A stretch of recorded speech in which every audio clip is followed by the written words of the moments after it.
너희 의인들아 여호와를 즐거워하라. 찬송은 정직한 자들이 마땅히 할 바로다. 시편 33편 1절의 이 힘찬 초청은 죄 사함을 받은 영혼이 터뜨릴 수 있는 가장 자연스럽고 아름다운 반응이 바로 찬양임을 선포합니다. 여러분, 혹시 너무나 기쁜 소식을 들었거나 아름다운 풍경을 보았을 때 나도 모르게 와 하고 탄성을 지르거나 콧노래를 흥얼거린 적이 있으십니까? 기쁨은 가만히 고여 있지 않습니다. 기쁨은 반드시 밖으로 표현되고 흘러 넘치려는 성질을 가지고 있습니다. 지난 시간 시편 32편에서 죄 용서의 확신을 얻은 다윗은 이제 그 기쁨을 주체하지 못해 수금과 비파를 들고 나옵니다. 그리고 혼자 부르는 독창이 아니라 너희 의인들아 라고 외치며 온 세상을 거대한 찬양의 오케스트라로 초대합니다. 혼란한 세상 속 변치 않는 진리를 찾는 시간, 철학이 묻고 시편이 답하다의 다비드입니다. 오늘은 창조주 하나님의 솜씨에 감탄하고 역사를 주관하시는 하나님의 섭리에 안도하며 부르는 웅장한 새 노래 시편 33편을 만나보려 합니다.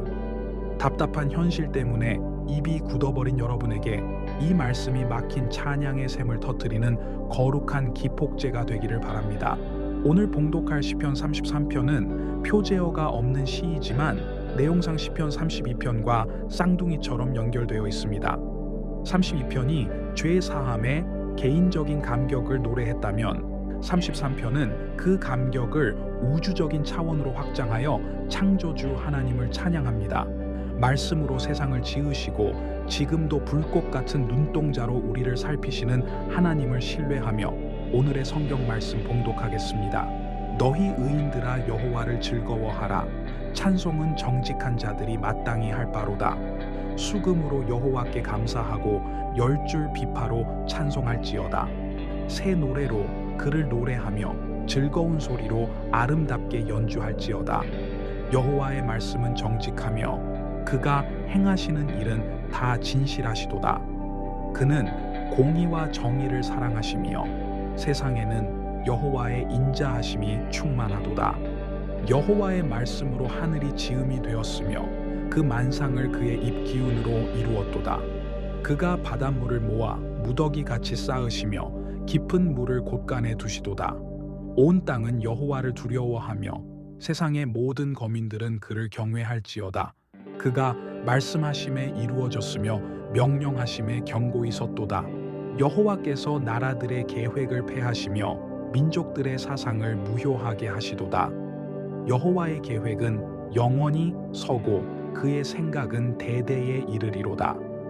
여호와를 자기 하나님으로 삼은 나라 곧 하나님의 기업으로 선택된 백성은 복이 있도다.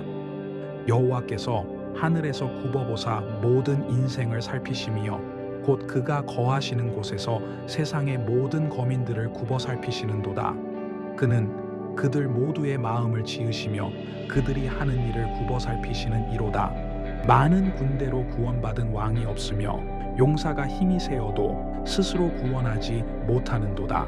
구원하는 데에 군마는 헛되며 군대가 많다 하여도 능히 구하지 못하는도다. 여호와는 그를 경외하는 자 곧 그의 인자하심을 바라는 자를 살피사 그들의 영혼을 사망에서 건지시며 그들이 굶주릴 때에 그들을 살리시는도다. 우리 영혼이 여호와를 바라며 그는 우리의 도움과 방패시로다. 우리 마음이 그를 즐거워하며 우리가 그의 성호를 의지하였기 때문이로다. 여호와여, 우리가 주께 바라는 대로 주의 인자하심을 우리에게 베푸소서. 아멘. 시편 33편은 첫 절부터 찬송은 정직한 자들이 마땅히 할 바로다 라고 선언합니다. 여기서 마땅하다는 말은 어울린다, 아름답다는 뜻입니다. 정직한 사람, 즉 하나님께 죄를 용서받고 마음이 투명해진 사람에게 가장 잘 어울리는 옷은 근심이나 불평이 아니라 찬양이라는 것입니다. 영국의 지성인 C.S. 루이스는 그의 책 시편 사색에서 찬양에 대해 아주 탁월한 통찰을 남겼습니다. 우리는 우리가 즐거워하는 대상을 칭찬하고 찬양한다. 그런데 찬양은 단순히 그 즐거움을 표현하는 것에서 그치지 않고 그 즐거움을 완성한다. 루이스의 말처럼 좋은 것을 보고 좋다, 라고 말하지 않으면 그 기쁨은 미완성으로 남습니다. 맛있는 음식을 먹고 진짜 맛있다 라고 감탄할 때 식사의 즐거움이 완성되듯이 하나님이 주신 은혜를 깨닫고 주님, 감사합니다. 주님은 위대하십니다. 라고 찬양할 때 우리 영혼의 기쁨은 절정에 달하고 완성됩니다. 그러므로 찬양은 하나님을 위한 것이기도 하지만 결국 우리 자신의 행복을 위한 것입니다. 오늘 여러분의 입술에 찬양이 터져 나와 기쁨이 완성되기를 바랍니다. 3절에서는 새 노래로 그를 노래하며 라고 권면합니다. 새 노래는 최신 유행가를 말하는 것이 아닙니다. 날마다 새롭게 깨닫는 은혜, 오늘 아침에 나에게 주신 새로운 감동으로 부르는 노래입니다.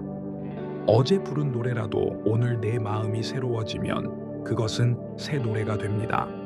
하나님은 고장난 라디오처럼 똑같은 말을 반복하는 것이 아니라 매일매일 살아있는 고백을 듣고 싶어 하십니다.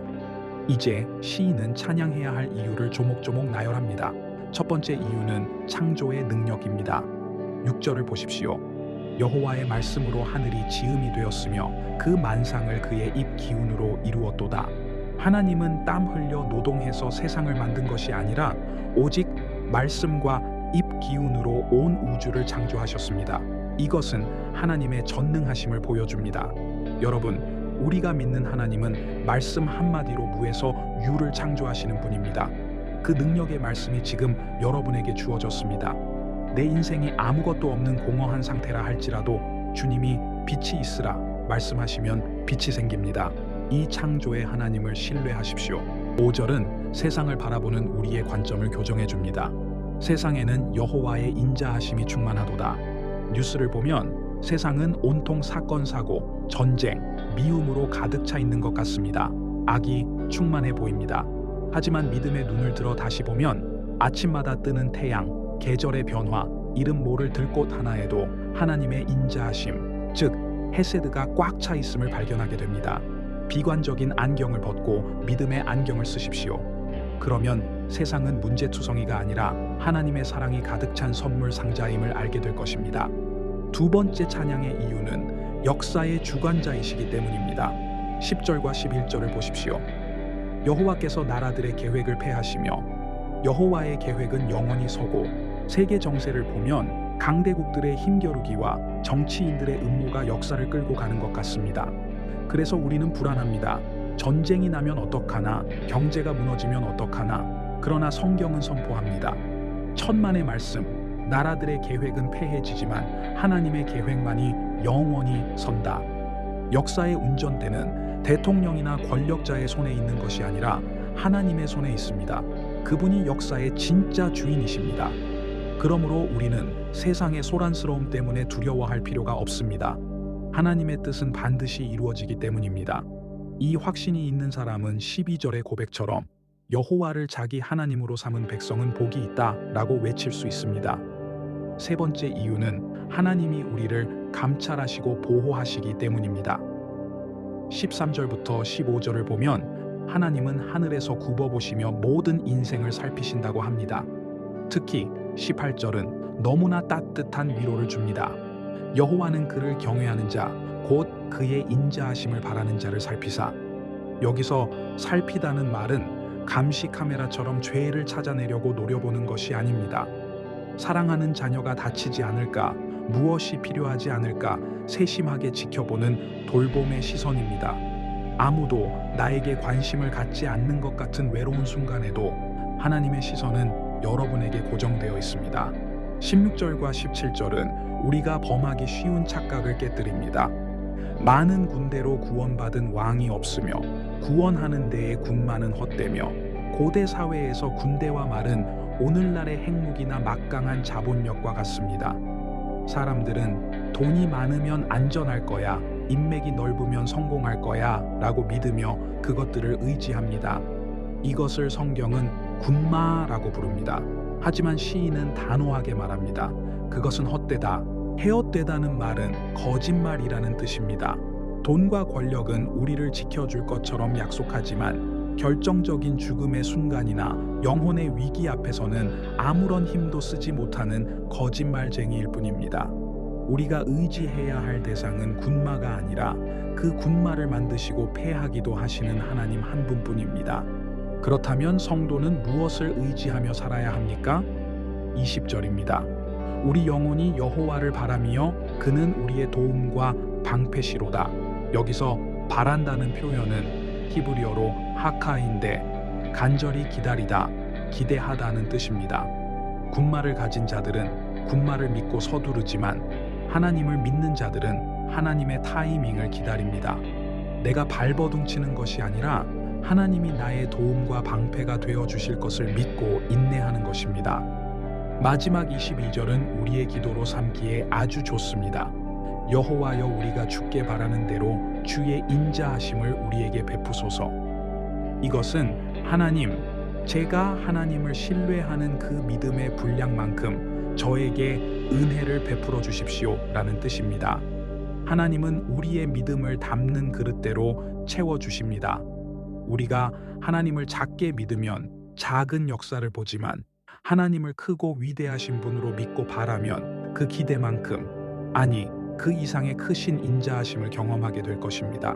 사랑하는 성도 여러분, 오늘 여러분의 시선은 어디를 향하고 있습니까? 패하여질 세상의 계획이나 헛된 군마를 바라보고 있지는 않습니까? 눈을 들어 하늘을 보십시오. 말씀으로 만물을 지으신 창조주, 역사를 주관하시는 왕, 그리고 여러분을 눈동자처럼 살피시는 아버지가 계십니다. C.S. 루이스의 말처럼 오늘 우리의 기쁨을 완성하기 위해 찬양을 시작하십시오. 억지로라도 입을 열어 주님은 위대하십니다. 주님을 사랑합니다. 라고 고백해 보십시오. 그 찬양 속에 임하시는 하나님의 능력이 여러분의 영혼을 새롭게 하실 것입니다. 이제 찬양받기에 합당하신 위대하신 하나님께 경배의 기도를 드리겠습니다. 잠시 가슴을 펴고 벅찬 마음으로 함께 기도합시다. 말씀으로 세상을 창조하신 위대하신 하나님 아버지, 오늘 시편 33편의 웅장한 찬양을 통해 우리의 좁았던 시야를 열어 크신 주님을 보게 하시니 감사합니다. 죄 사함 받은 정직한 자로서 마땅히 드려야 할 찬양을 회복하게 하시고 우리의 입술에 날마다 구원의 새 노래가 넘쳐나게 하옵소서. 주님, 세상은 여전히 소란스럽고 나라들의 계획은 우리를 불안하게 합니다. 하지만 역사의 주관자는 오직 하나님이심을 믿습니다. 세상의 군마와 헛된 힘을 의지하지 않게 하시고 오직 영원히 서는 하나님의 계획만을 신뢰하며 평안을 누리게 하옵소서. 우리를 감시하는 눈이 아니라 사랑으로 살피시는 주님의 눈길 앞에 서기를 원합니다. 우리의 영혼이 오직 주님만을 바라고 기다리오니 우리의 도움과 방패가 되어 주시옵소서. 오늘 하루 세상에는 여호와의 인자하심이 충만함을 발견하는 믿음의 눈을 뜨게 하시고 우리가 주께 바라는 대로, 아니 그보다 더 크고 놀라운 은혜를 우리 삶에 부어 주시옵소서. 찬양 받으실 예수 그리스도의 이름으로 기도드립니다. 아멘. 오늘 묵상을 통해 여러분의 마음에 찬양의 멜로디가 울려 퍼지셨기를 바랍니다. 여러분은 찬양하기 위해 지음받은 존재입니다. 저는 영상을 보시는 구독자 여러분을 위해 매일 새벽 기도하고 있습니다. 삶에서 발견한 하나님의 인자하심이나 새 노래로 부르고 싶은 감사의 제목이 있다면 댓글이나 영상 설명란에 구글 폼으로 보내주십시오. 함께 기쁨을 완성하겠습니다. 삶의 무게가 느껴지는 화요일과 목요일, 그리고 영혼의 안식이 필요한 주일, 저는 일주일에 3번 이 자리에서 말씀의 등불을 켜고 여러분을 기다리겠습니다. 다음 시간에는 너희는 여호와의 선하심을 맛보아 알지어다 라는 유명한 초청과 함께 고난받는 자를 구원하시는 하나님을 노래하는 시편 34편으로 깊은 은혜를 나누겠습니다. 오늘의 묵상이 여러분을 세상의 헛된 힘이 아닌 하나님의 능력을 의지하는 자리로 인도했기를 간절히 기원합니다. 여러분의 찬양은 기쁨의 완성입니다. 감사합니다. 아멘.